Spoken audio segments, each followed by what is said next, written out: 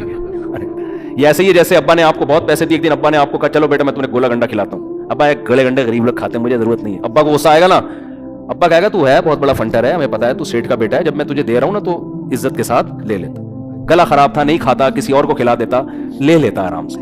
سمجھتے ہو کہ نہیں سمجھتے؟ تو اللہ بھی چاہتے ہیں کہ ہم تو ویسے ہی محتاج ہے نا اللہ کے, تو اللہ ہمیں تو سکون کی زندگی چاہیے, ہمارے گناہوں کی سزا نہ ہمیں دنیا میں چاہیے نہ ہمیں آخرت میں چاہیے, ہمیں تو بس معافی چاہیے. یہ اللہ سے مانگو تو اللہ کرے گا بھی انشاءاللہ. ایسے ہی بہت کم اللہ آزماتا ہے, بہت کم لوگوں کو, اور ہمیں تو آزمائش کی طاقت ہی نہیں ہے. بس اللہ سے, اور کبھی کوئی گناہ ہو جائے فوراً توبہ کرو, معاف کر دے اللہ, نہ دنیا میں انتقام لے نہ ہم سے آخرت میں. تو ہمیں بس معاف